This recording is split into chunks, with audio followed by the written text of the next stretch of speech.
Hello. I want to tell you about two principles that I have found to be the most effective in creating psychological health. The first principle is, through your mind, via thought, you create your separate reality. I'll repeat it.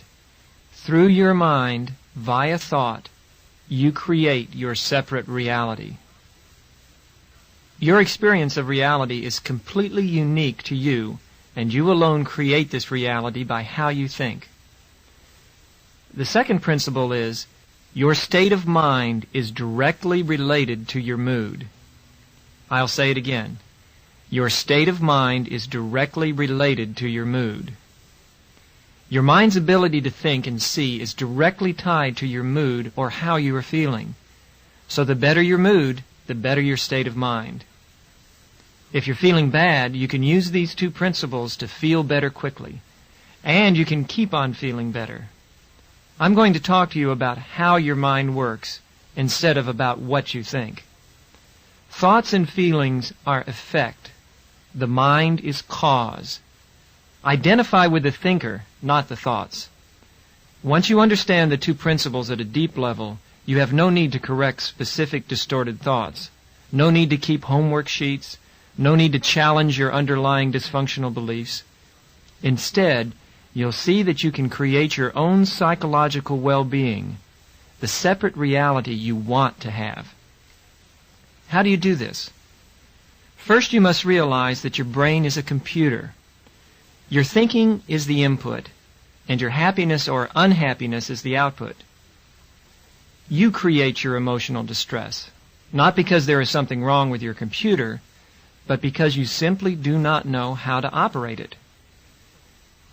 Let me give you the two principles again.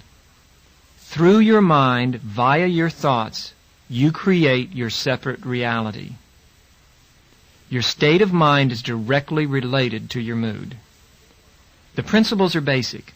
Once you understand them, you can use them whenever you lose your psychological health. Are you feeling bad? You are creating your emotional turmoil because you don't understand that only you can make you feel bad. You can learn to make yourself happy. These two principles have nothing to do with your past, nor do they have anything to do with the future, so you can learn and use them at any point in your life.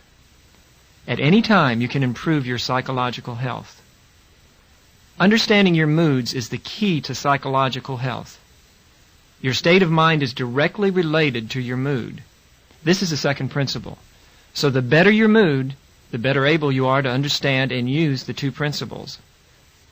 When your mood is low, when you're feeling insecure, you have trouble hearing helpful advice from others. On the other hand, because your mood is good and you are non-judgmental as you listen to a friend who is experiencing insecurity, the friend often starts to feel better and responds to what you have to say. Never underestimate the power of moods. Remember, most advertising is geared to create a mood, one that motivates you to feel good about and buy the advertised product. Advertisers try to stimulate your nostalgic and happy moods because the better your mood, the more receptive you are. That's why when clients come to me for therapy, I keep it light and try to make it an enjoyable experience. I have 2 exercise bikes in my office, and often I put a video cassette on the monitor, and my client and I take a ride through Colorado as we talk about what's ever bothering him or her. Or we might play pool on a small pool table I keep near my desk. I want my clients to learn the principles of psychological health, but I also want to have fun, and I want my clients to have fun too. Why? Because the better our moods, the better able we both are to use the two principles, and the better therapy session we both have. Always go for a positive feeling, because when you are feeling positive, you have a better understanding and more wisdom. Do an experiment with this tape. If you are in a low mood now, re-listen to it when you are in a good mood. You'll see yourself get more from the tape when you are feeling good. Here's how you can put these principles into practice. Are you feeling insecure right now over a specific problem? If so, because your thinking creates your reality, don't dwell on the current problem or compare it to past traumas. Instead, drop the thought rather than think or talk about how this problem could escalate and cause more problems in the future. Let it go. In the same vein, don't reassure yourself that the problem will resolve itself. Positive or negative thoughts about the problem are still thoughts about the problem. Either way, they increase your insecure feelings and reinforce your sense of helplessness. Don't ask others to reassure you that your fears won't come true or that your negative thoughts are unfounded. Such emotional support still keeps you thinking about the problem. You keep the problem going when you tell yourself what you want to hear or ask others to reassure you. When you are in a low mood, your thoughts are usually distorted and inaccurate. So don't take them personally. Don't take them seriously. You can only replace one mood with another mood. So create a different mood rather than trying to talk yourself out of a negative mood. You can raise your mood in many ways. For example, look for the humor in life. Listen to the stories others tell that lift your spirits and inspire you. Remember your own success stories.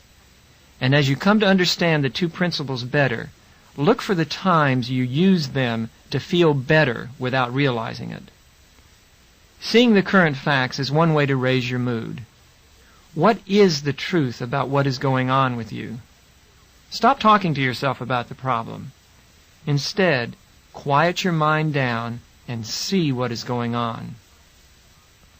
You'll find a big difference between seeing and thinking.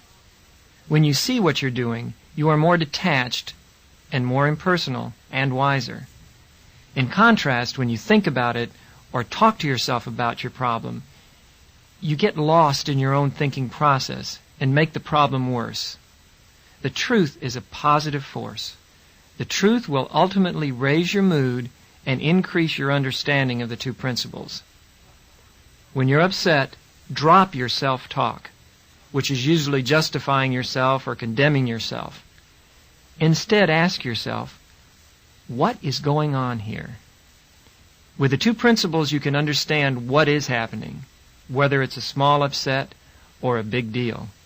You can see the big picture and the little picture. For example, when you feel insecure, you know it's caused by your thinking, usually a conflict between two beliefs. I must be successful, but I'm not capable of being successful. I need to be in a loving relationship, but I can't trust anybody. I need to be in control, but I can't control everything. Look for conflicts when you're feeling distressed. It's your thinking that is creating the conflict. Use the principles to make sense out of what is happening. By spotting conflicts, you can see yourself oscillating from one side of a conflict to the other. You'll see that you self-talk yourself about one side of the conflict. You say, I'm not good enough. Then you flip-flop and say, I'm okay, it's them, they're wrong. This is how you begin to see the reoccurring program in your life. Each of us fails in our own predictable way. This is because we have systematic thinking programs. By this I mean habitual ways of thinking. Each one of us has a predominant failure program. It is as if our thoughts automatically follow the same failure grooves in our brains. The path of least resistance is for your thoughts to follow your failure grooves once you fall into them. By knowing your program, you'll learn to recognize how you unwittingly let your thoughts fall into these failure grooves. By asking questions, I construct my clients' dysfunctional thinking programs. I've done this for over 200 people. People who know their dysfunctional thinking programs can use the information to avoid failure. Your failure program is specific to you and makes sense given your thinking and mood. Each step in your program is the same, even though the content changes from situation to situation. It doesn't matter whether you are trying to get along with a new neighbor, take care of your ailing parents, or start a new business. You fail because you follow the same program. The specific details are irrelevant in your mind. The key to your behavior is the way you respond, not your actual response. Here it is again. It's important to keep your mood up. When your mood drops, or when you try to prove or improve your ego or self-image, you go into your failure program. This is where you lose your common sense and you begin to enact the steps in your program.